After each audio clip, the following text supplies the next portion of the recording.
మన అమ్మమ్మ నానమ్మ పాతకాలంలో చేసే చేపల పులుసు ఈరోజు హలో అండి అందరికీ welcome back to our channel Vicky lucky food recipes. ఈరోజు మన ఛానల్లో పాతకాలం పద్ధతిలో చేపల పులుసు ఎలా పెట్టుకోవాలో ఈరోజు వీడియోలో చూపిస్తాను. ఎంతో రుచిగా కమ్మగా టేస్టీగా చేసుకోవచ్చు. మసాలాస్ ఏమీ యూజ్ చేయకుండా ఈ చేపల పులుసుని ఎలా పెట్టుకోవాలో చూద్దాం. మరి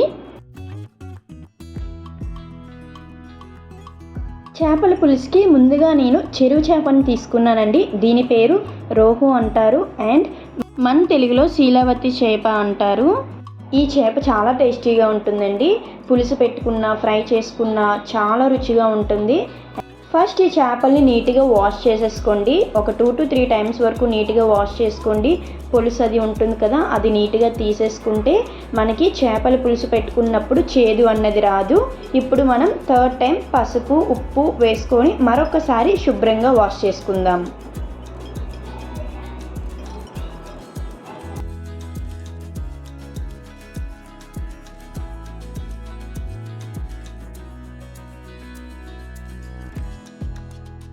ఇలా పసుపు సాల్ట్తో క్లీన్ చేయడం వల్ల నీసు స్మెల్ అనేది కూడా పోతుంది.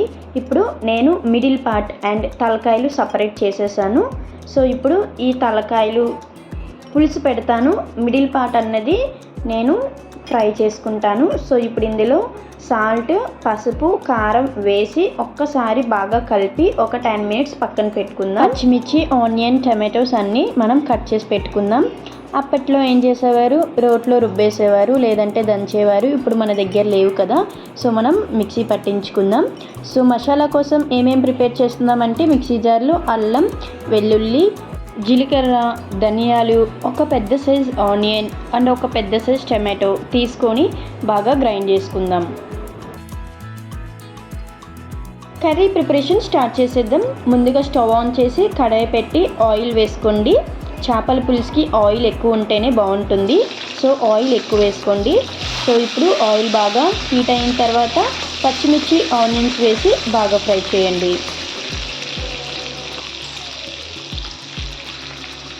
ఆనియన్స్ బాగా ఫ్రై అయిన తర్వాత ఒక పెద్ద సైజ్ టమాటా ముక్కలు వేసుకొని టమాటోస్ మగ్గినంత వరకు ఫ్రై చేసుకుందాం. టమాటోస్ బాగా మగ్గిన తర్వాత మిక్సీ పట్టించిన మసాలా పేస్ట్ని వేసుకొని పచ్చివాసన పోయినంత వరకు ఫ్రై చేసుకుందాం.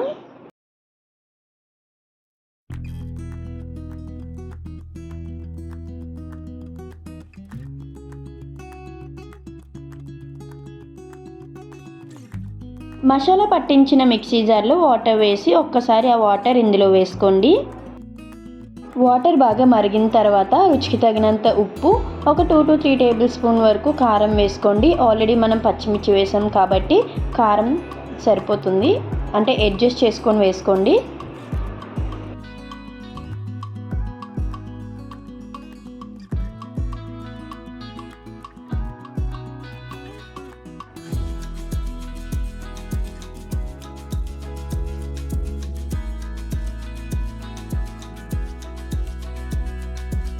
ఇది మరిగేలోపు ఒక పెద్ద నిమ్మకాయ సైజ్ అంత చింతపండు తీసుకోండి. వాటర్ వేసి బాగా నానబెట్టండి.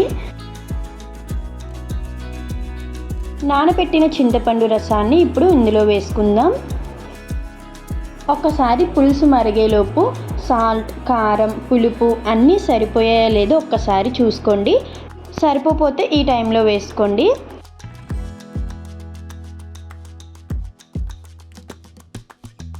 పులుసు బాగా మరుగుతుంది కదా, ఇప్పుడు చేప ముక్కల్ని వేసుకుందాం. చేపల పులుసు ఎప్పుడూ కూడా మీడియం ఫ్లేమ్లో పెట్టి నెమ్మదిగా నిదానంగా మరిగించాలండి. అప్పుడే చాలా టేస్టీగా ఉంటుంది పులుసు అనేది కూడా.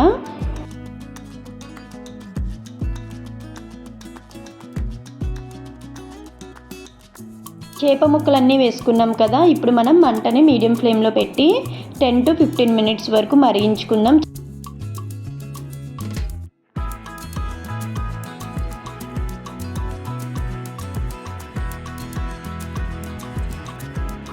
ఒక 5 minutes తర్వాత చేపల్ని ఒక్కసారి మెల్లగా కలుపుకుందాం. ఎక్కువ కలుపుకోకండి, విరిగిపోతాయి. సో ఒక్కసారి మెల్లగా అలా టచ్ చేద్దాం.